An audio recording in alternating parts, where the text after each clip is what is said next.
We're given a square root function, g, and told to find the inverse of g, and then some domain and range stuff. So at first this might look like something we've done before, right? We've certainly been doing a lot of inverses and domains and ranges. But there is a trick when you're dealing with square root functions called restricting the domain. Basically, there's an opportunity for error if we're not careful here. I think the first part is pretty straightforward, finding the inverse. So we'll do that now. Y equals the square root of 8x minus 5 plus 2, right? I changed g of x to y. Now I switch the x's and the y's everywhere I see them, which is not that many places.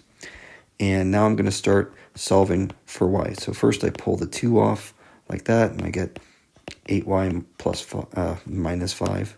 I get 8y minus 5 on the right side. And now we're going to keep on peeling things off of y until I get y by itself. So x minus 2 squared plus 5, that's going to give me 8y. So I'll just go ahead and divide everything by 8, and that gives me y. Okay, so that is your inverse, which we would put right there. And whatever square root function you have, it's going to go something similar to what I just drew here. Now, when it comes to domain and range, let me just draw an explanation for why this is going to be a little weird. If you have a square root function, and I don't know what this thing's going to look like. It's going to be, I don't know, over here somewhere. Okay, there we go. I drew a square root function. Pretend it's that, and you try taking the the inverse of this thing, right? Remember what an inverse is. You're going to flip it around this y equals x line. So it's actually going to look more like this. Here's your inverse function. And what does that remind you of? You should be thinking, oh, that's a parabola of some kind. Well, yes, and that matches the equation we just got, right? The x minus 2 squared thing. That's a parabola equation. Here's the problem, though. If you take a closer look, you'll see that we only have half a parabola here. Here's the other half, which I'm going to plot in red. This is the other half of a parabola, which is described by this equation right here. That equation describes a full parabola, not just half a parabola. And yet, we don't have a full parabola. We have half a parabola, because that's what happens when you flip the function over the line y equals x. So we have to find some way of saying this. This is correct, the one I just circled in red. The full parabola is not correct. So that's going to require us to restrict the domain. And that is where most of the errors happen in these sorts of problems. We have to restrict the domain. So here's your method. You're going to find domain and range of g of x first. This is how we're going to avoid errors. Once you find the domain and range of g, then you flip them, and that's the range and domain of your inverse. Okay, so let's go through a quick procedure of how to do that. Let me go get my function again. What was it? 8x minus 5 plus 2. Okay, so here's, that's f of x. I keep writing f of x. Here's g of x. Okay, it's the square root of 8x minus 5 plus 2. And now I'm going to find the domain, and then I'll find the range. Okay, this is pretty straightforward. The domain comes from the fact that you get a restriction in that you can't square root a negative.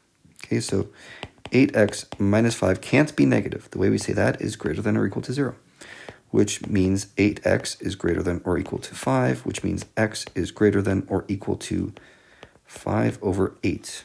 Okay, so the domain is going to be this. It's going to go from 5/8 to infinity. Okay, that's the domain of g.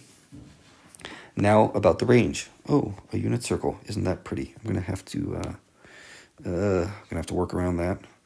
Here, you are going to move. Let's bring this up here.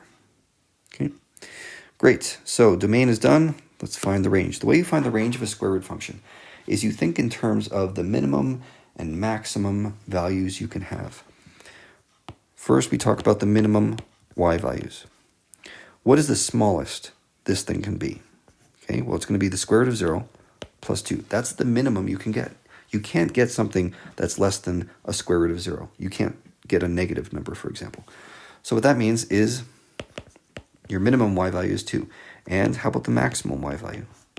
Maximum y. What is that?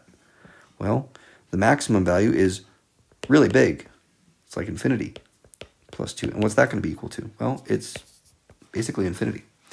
So there's your min and max values. And if you turn that into range, here's what you get. You get, well, it goes from 2 to infinity. Now, the only time this is going to get you into trouble trying this way of thinking is when you have a negative square root.